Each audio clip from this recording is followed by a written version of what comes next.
Hi, welcome to One Word a Day. I'm Sophie, your pilot into the universe of Chinese. I'm going to welcome you to join me, continue on this journey into the deep of this amazing language. Yesterday, we talked about 东升西降, which is the catchphrase or the slogan of the message sent out from the East camp.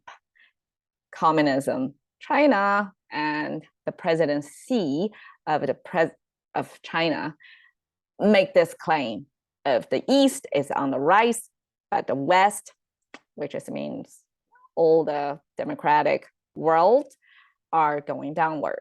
So there is this contrast over there, and we have 东安西 is, politically or ideologically two camps, right? 东安西, we use that as a cultural reference. Actually, it's not just direction, not geographical anymore. It's political geographical probably. Okay, and 升 and 降, this direction of two directions on the rise and on the decline. And this is especially rock climbing actually. Okay, we are going to continue with 降, 落伞, 降, it's still this going downward motion. And 落 is the result of this downward. It's already down to the bottom. Okay, let me explain. So review of 降, we have this cliff. If you see this rugged edges and standing tall, stacking three of them, three really in Chinese means a lot. So it's like however you can imagine it's tall. It's a tall cliff and somebody is climbing down by walking backwards. This is our backwards walking symbol. So this is one leg and this is the other leg, much more extended. And that's kind of the way backward is depicted. Like you are going to stick out one of the foot further away, and that's how we go backward. And this probably is another backward. Now I look at it, it almost looks like this same symbol, but a flipped kind of mirror image, flipped 180 degrees, like exactly looking like that, but it's like backward, further, right? So it's like backward.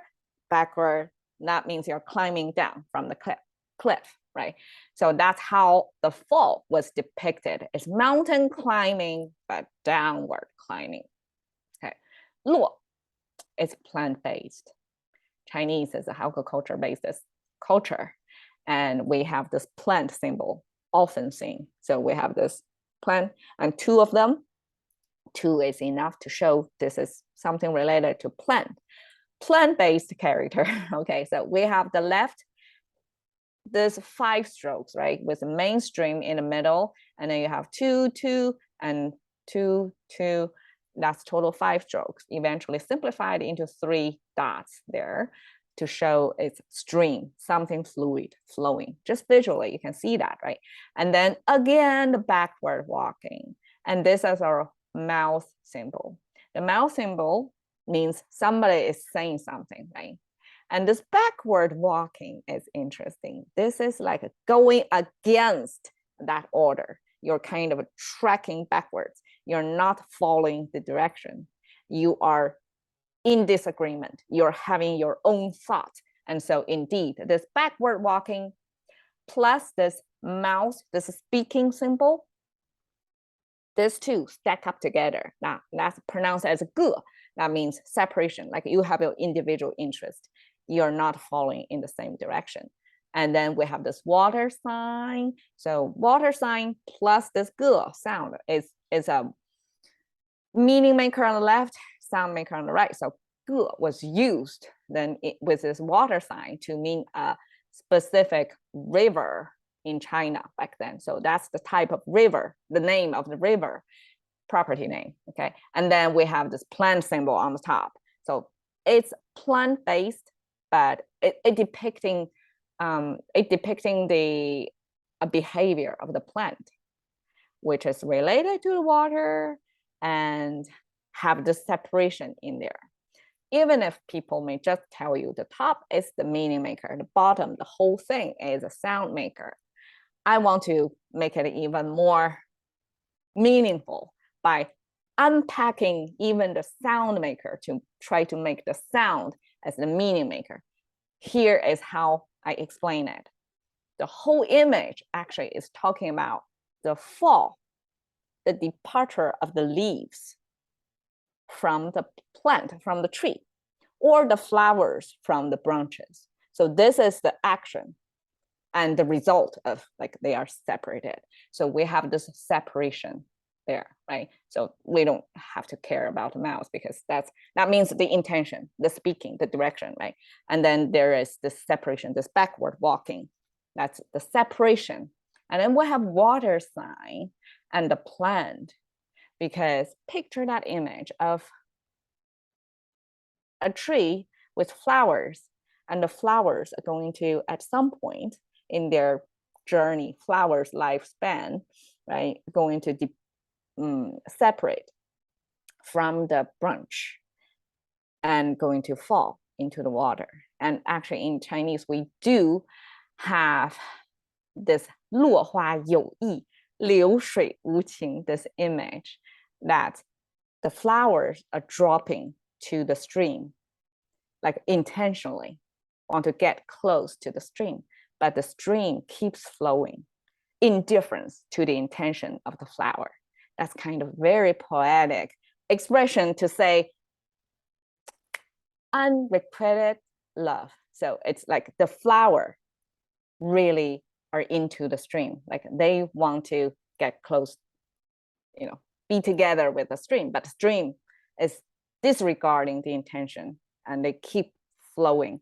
So that's 落, that's the image of flowers dropping to the water. And so that's drop. So both fall and drop, 降 and 落 means dropping. So this fall comes from the rock climbing, and the 落 comes from the flower dropping or leaves.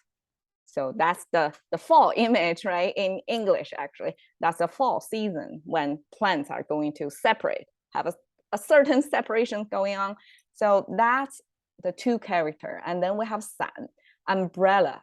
So 伞 in the original form is quite complicated.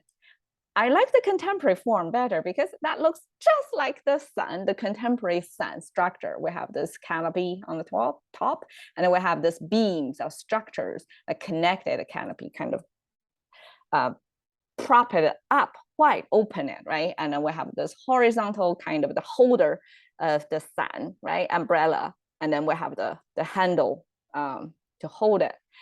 That's like a visually sun of contemporary. But in ancient Chinese, of course, things are a little bit more detailed. So on the left, this is something related to fabric. We have knots on the thread, and we have this drapey effect at the bottom. So that's our 丝, we call it, this is fiber, something related to fabric or fiber. And then we have this tree image. This tree, so it's something related to the material, also comes with the tree. And this is the meat symbol. That's something meat underneath that. And then we have this hand symbol holding it. And we have this vertical, horizontal attached to it. That's kind of a device, handheld device, right? So this is, the whole thing is like you have to use your hand to use it, to use the device. And the material is this fabric and the tree related, and something underneath is meaty. Okay, that's our umbrella. Okay, so let's unpack that. So even if this is oiled paper, this is paper, I believe this was used as this fabric. In ancient times, probably fabric was used too, and it can be dipped into certain material to make it stiff and also to make it waterproof. So that's the kind of this fabric symbol. And these are the wood symbol because these are wood frames, right? All these spokes of the umbrella. I don't know how many spokes, but look, that looks a lot of wood on this structure, right? And all that complicated structure, right? And they are kind of string together by threads. So that's our umbrella. And it's handheld, right? So this is how you use it. And then the meat is a human. So it's body. So it's body below this whole complicated structure. which is the purpose is to hold you under it. And umbrella actually back then has two purposes. One is the sun, to block out the sun, and the other to block out the rain. So either way it can be used, that you are going to have this body, this meat, represent a living thing, this body underneath this fabric made of fabric and the wood frames. So the two types of materials. I mean, the wood is kind of stiff, right? You cannot change the shape, but the fabric can be folded. So that's changeable shape. There's two types of materials combined together to make umbrella that can change its shape, right? Close or open, and then it has the function. You have to hold it in your hand. So that's the instruction of use, right? The whole thing is just umbrella. So how we have this fall umbrella, which is parachute, Chinese way of saying parachute, right? Cash into the currency of thinking by one word a day with Sophie. See you another day.